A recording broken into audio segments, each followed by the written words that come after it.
Hello students, मेरा नाम है अरविंद शर्मा और गुडोल जोन सेंटर में आपका स्वागत है। आज का केस जो होने वाला है वो है क्वेश्चन नंबर 105 एंड 106 का केस, जो कि आईआईटी मेंस और एडवांस के पर्पस के हिसाब से देखा गया है। If omega is the complex cube root of unity, यानी कि ओमेगा एक क्यूब रूट ऑफ यूनिटी का आप मतलब जानते होंगे, यानी कि ओमेगा की पावर 3 की जो वैल्यू होती है, एक तो वो होती है 1, एक आप क्या जानते हैं 1 प्लस ओमेगा स्क्वायर की वैल्यू कितनी होती है 0। ये दो प्रॉपर्टी आपको हमेशा याद रहनी चाहिए। इसके अलावा आपको ओमेगा की वैल्यू भी पता होनी चाहिए कि ओमेगा की वैल्यू या ओमेगा स्क्वायर की जो वैल्यू आती थी -1 प्लस -√3 आयोटा अपॉन 2, कुछ इस प्रकार से इनकी वैल्यूज हम निकाला करते थे। ठीक, ये सवाल दिखने में जितना टफ लग रहा है उतना वैसे है नहीं। 1 upon a plus omega, 1 upon b plus omega, 1 upon c plus omega equals to 2 omega square, 1 upon a plus omega square, 1 upon b plus omega square, 1 upon c plus omega square equals to 2 omega. तो आपको बतानी है, then इसकी value बतानी है 1 upon a plus 1, 1 upon b plus 1, 1 upon c plus 1। ये सवाल real में हकीकत देखा जाए तो बच्चे इसको देख के घबरा सकते हैं और बड़ी कंफ्यूजन में आ सकते हैं कि कैसे सोल्व करें, क्योंकि इतनी बड़ी इक्वेशन को सोल्व कर पाना थोड़ा सा मुश्किल है। लेकिन रियल में इसे ध्यान से देखा जाए तो इसे एक सिमेट्रिकल बेसिस पर सवाल है। इसको और ध्यान से देखते हैं। रियल में हम क्या जानते हैं, ओमेगा की पावर 3 होती है 1। ओमेगा की पावर 3 क्या होती है 1। आपने ऊपर और नीचे ओमेगा की मल्टीप्लाई कर दी, ऊपर क्या आ गया 2 ओमेगा की पावर 3 अपॉन ओमेगा। 2 ओमेगा की पावर 3 की वैल्यू कितनी होती है 1, तो ऊपर वाला सॉल्यूशन जो आ रहा है वो कितना आ रहा है 2 अपॉन ओमेगा। सिमिलरली नीचे वाले में भी ओमेगा की पावर 2 और ओमेगा की पावर 2 की मल्टीप्लाई करती है, कितना आ गया 2 ओमेगा की पावर 3 अपॉन ओमेगा की पावर 2। तो ये वाली वैल्यू 2 ओमेगा की पावर 3 की वैल्यू हो गई 2 अपॉन ओमेगा स्क्वायर। ध्यान से देखो, जब 1 upon a plus omega, b plus omega, c plus omega है तो आंसर कितना आ रहा है 2 अपॉन ओमेगा। जब a plus omega square, b plus omega square, c plus omega square है तो आंसर कितना आ रहा है 2 अपॉन ओमेगा स्क्वायर। तीसरे वाले में a प्लस 1, b प्लस 1 और c प्लस 1, तो इसका आंसर कितना आ जाएगा 2 अपॉन 1, यानी कि 2 आपका करेक्ट आंसर आ गया है। ये एक सिमेट्रिकल या एक सिमेट्री जिसको हम बोलते हैं, या रीजनिंग टाइप का केस उस प्रकार से बनकर के सामने आपके आया। ठीक, नेक्स्ट केस देखते हैं।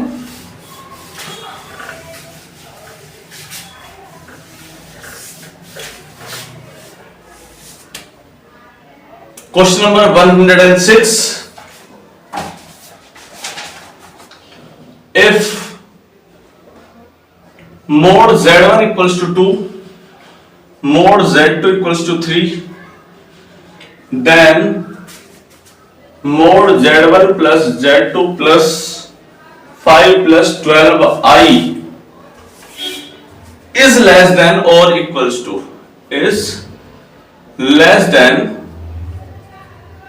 और इक्वल्स टू। ठीक, ये है आपका केस और इसका आंसर जो आ रहा है आपके सामने वो आ रहा है 8, 18, 10 और 5। ये 4 ऑप्शन आपके सामने निकल करके आ रहे हैं। ध्यान से देखेंगे इस केस को।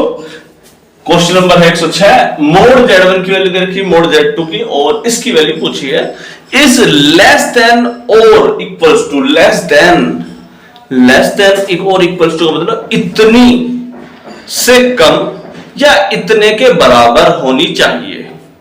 इतने से कम या इतने के बराबर का मतलब है सबसे बड़ी वैल्यू पूछी है, सबसे ज्यादा पूछी है, जल्दी बताओ।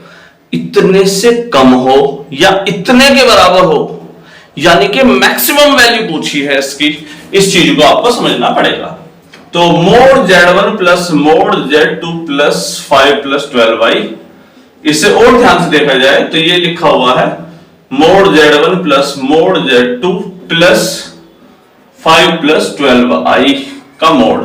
ठीक, अगर आप चाहते तो यहां पर माइनस लगा के और यहां पर माइनस लगा के इसे केस को बहुत खतरनाक ढंग से माइनस भी लगा सकते थे इस वैल्यू पर। जैसे अगर मैं चाहूं तो केवल इस टर्म को देखिए, मैं बीच में एक माइनस लगा सकता हूं और एक माइनस अंदर लगा सकता हूं, माइनस का 5 प्लस 13i 12i, सॉरी ध्यान से देखो, अब ये माइनस और ये माइनस आपने अलग अलग कर दिए, अब इसका वैल्यू तो अभी भी हो जा रही है लेकिन साइन बीच में माइनस का आ गया, तो वो मिनिमम वैल्यू निकालने के साथ था। समझ में आया? जब आपको मोर देन और इक्वल्स टू पूछा जाता तब आप ये वाला साइन का इस्तेमाल करते, लेकिन अभी आपसे लेस देन और इक्वल्स टू पूछा जा रहा है तो इसीलिए प्लस वाला साइन इस्तेमाल किया गया है। ये चीज इस सवाल में देखने लायक है।